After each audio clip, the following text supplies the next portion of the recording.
আজ অনেকদিন পর এলাম মাঠে।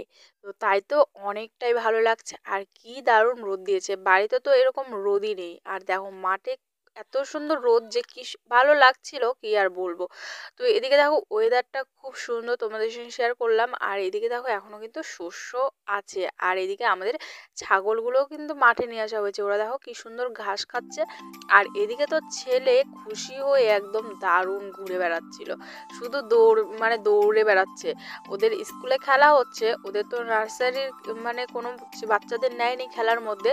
তো ওকে বলেছে যে তোদের ওখানে দৌড় হচ্ছে, খেলা হচ্ছে। তো ও আমাকে বলছে দেখো মা আমিও কিন্তু দৌড়াতে পারি, তাই ও দৌড়াচ্ছে।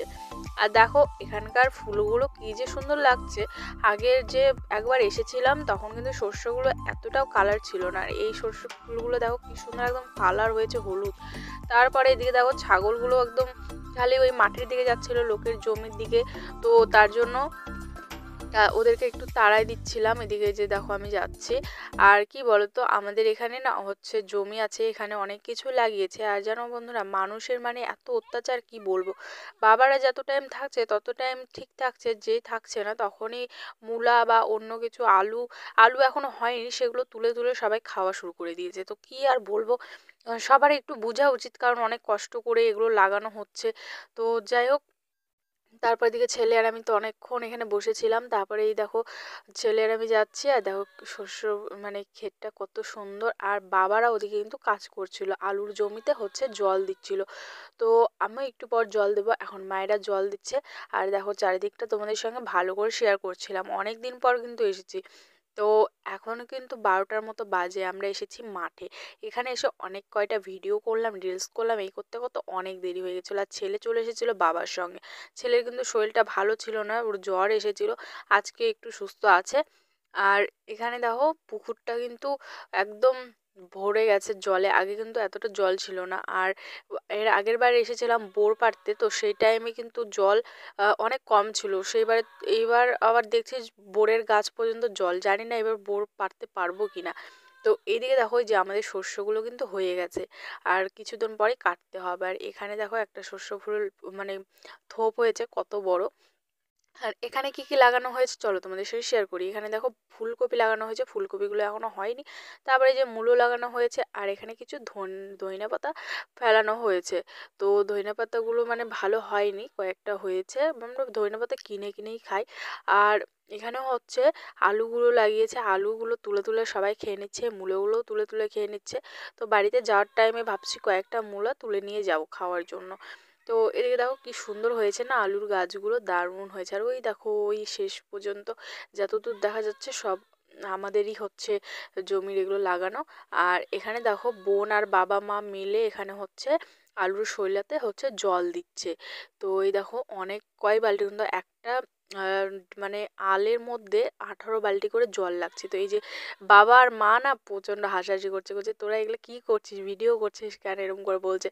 তো বাবা বাবা তো অত বুঝলেও অত করে না, তো তার জন্য হাসছিল। তো তারপরে এখানে দেখো জল দিচ্ছিল, কি দারুণ লাগছিল না বলো, জলগুলো কি সুন্দর আসছে। আর একদম এই রোদে একদম মাটিগুলো ফেটে গেছে। বাড়ির ওদিকে যেহেতু গাছ গোছালি আছে তার জন্য কিন্তু অতটাও বোঝা যায় না, কেমন ঠান্ডা ঠান্ডা মনে হয়। আর এই মাঠে এসে এত গরম লাগছিল, মনে হচ্ছিলো কি এখানে চান করেছে, এখানে মনে হয় পুকুরে চান করলেও ঠান্ডা লাগবে না, এরকম মনে হচ্ছিল। আর বাড়িতে কলের জলে চান করলেও কিন্তু প্রচণ্ড ঠান্ডা লাগে। তারপরে এই যে এখন আমার ডিউটি, বাবারা সবাই একটু বসলো, অনেকক্ষণ ধরে জল দিচ্ছে। এখন আমি ভাবলাম যে আমি কয়েক বালতি জল দিই। তো দেখো প্রথমে তো আমি একা একাই জল দিচ্ছিলাম, আর এখানে উঠাটা না কিন্তু প্রচণ্ড মুশকিল, একদম একদম পিছলা ছিল, নামতেই পারছিলাম না। তো তাও কষ্ট মষ্ট করে নেমে একটু একটু করে দিচ্ছিলাম। তারপরে বোন এসে এদিকে আমাকে ক্যামেরা ধরে দিচ্ছিল। আর দেখো এত কাদো পুকুরটায় কি বলবার, এই দেখো কচুরি পানা কত। তো আগে কিন্তু আমরা এই কচুরি পানা দিয়ে কিন্তু অনেক খেলাধুলা করেছি। আর এখানে 2টা করে বালতি নিয়েছি, একটা বালতিতে কত টাইম দেবো তার জন্য যে 2টা বালতি নিয়েছি, এই 2টো বালতি দিয়ে এখন জল দেবো। তো চলো দেখতে থাকো ভিডিওটা।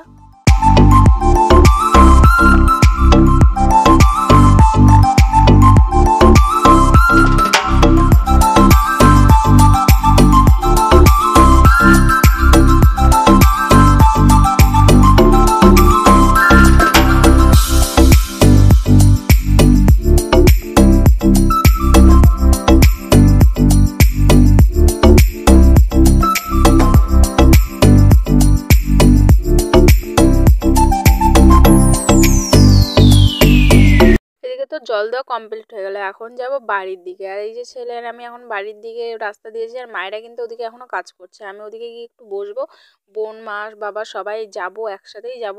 ওদিকে একটু সামনে যাচ্ছি কারণ ওখানে কয়েকটা রিলস বানাবো। আর চলো বন্ধুরা, আজকে সারাদিনের ব্লগটা একদম ছোটোখাটোর মধ্যে দেখালাম। আর অনেক দিন পর মাঠে এলাম, ভাবলাম তোমাদের সঙ্গে ছোট্ট একটা ব্লগ শেয়ার করি, তাই শেয়ার করলাম। তোমরা কিন্তু অবশ্যই বলবে কেমন লাগলো ব্লগটা। আর এই দেখো আমার সোনা বাবার চেহারাটা দেখো তো কত খারাপ হয়ে গেছে। ওর শরীরটা এতটাই খারাপ জানো তো বন্ধুরা, একটুতেই মানে সর্দি কাশি হচ্ছে, আর মানে কিছু খেতেই চায় না, একদম শুকিয়ে যাচ্ছে দিন দিন। ওকে একটু ভালো ডাক্তার দেখাতে হবে, নয়তো ওর চেহারাটা একদম খারাপ হয়ে যাচ্ছে। তো আগে কিন্তু ওর চেহারাটা খুবই মানে ভালো ছিল যখন ও ছোটো ছিল। তারপরে এখানে দেখো আমাদের যে সুনিয়া মুনিয়া যত ছাগল ছিল সবগুলোকে নিয়ে আসা হয়েছিল। তো ওই যে ছাগলগুলোকে হচ্ছে আমার বোন মানে ওই ছাগলের বাচ্চাটা নিয়েছে, আর এখানে দেখো সবগুলোকে নিয়ে যাচ্ছে। আর কি বলো তো বন্ধুরা, একদম 5টা বাচ্চা হয়েছিল, তার মধ্যেই আর একটা বাচ্চা বেঁচে আছে এই ঠান্ডার মধ্যে। তো এই মানে এই শিশু গাছগুলো দেখছো কি সুন্দর লাগছে, মনে হচ্ছে যে মানে সুন্দরবন সুন্দরবন। তো যাই হোক, চলো আজকের ভিডিওটা আমি এখানে এন্ড করে দিচ্ছি। নেক্সট ভিডিওতে দেখা হচ্ছে। তোমরা সবাই কমেন্টে জানাবে কিন্তু কেমন হয়েছে ভিডিওটা, আর পাশে থাকবে, ভালোবাসা দেবে, লাইক কমেন্ট করবে, নতুন হলে চ্যানেলটা সাবস্ক্রাইব করে পাশে থাকবে। তো চলো দেখা হচ্ছে নেক্সট ভিডিওতে, পাশে থেকো সবাই আর সুস্থ থেকো। টাটা।